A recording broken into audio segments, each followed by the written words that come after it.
Hello, I'm Justin DeHaan and welcome to episode 3 of Hockey Hardware.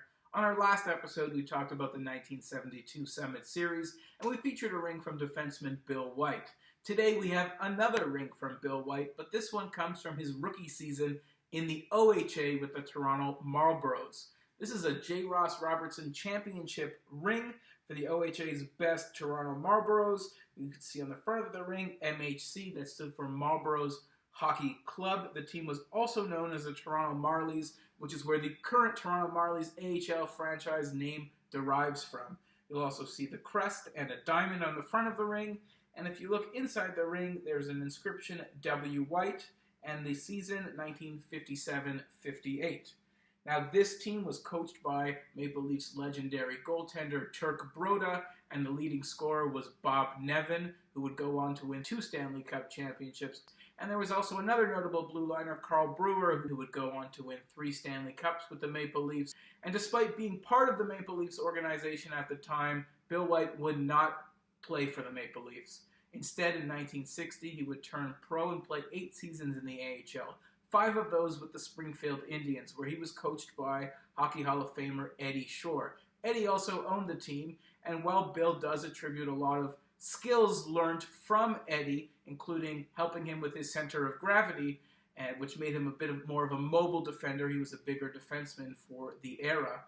Now, Eddie also caused some issues for Bill and his other teammates. It was said that many of the original 6 franchises were interested in Bill White's services, but Eddie wouldn't give him up. He had a price tag that was too high, and what this ended up culminating in was actually a player's strike of Bill White and his teammates in 1966-67. Said, we're not going to take this. We're not going to play for you if you're going to keep putting us under these conditions.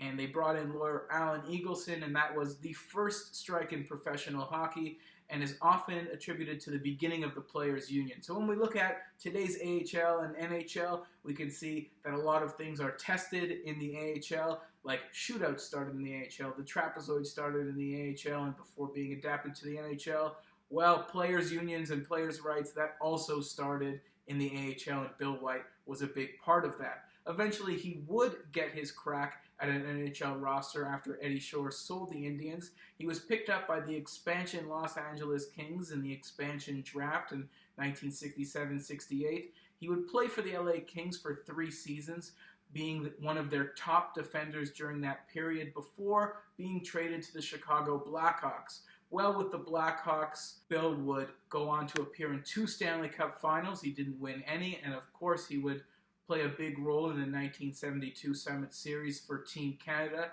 He played in 6 straight All-Star games and made his name as a steady defender, a stay-at-home defenseman, and was considered one of the best of his eras. In the 1975-76 season, which would ultimately be Bill's last, he suffered a neck injury in a game against the Montreal Canadiens, and that would end up ending his career.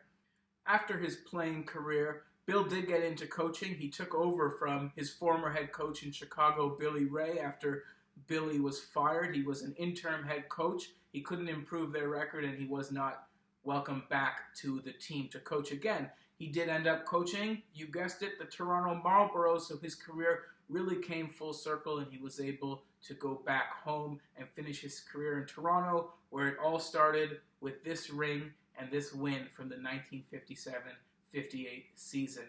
Thank you for watching. Don't forget to like, comment, subscribe, and we'll see you next time here at Hockey Hardware.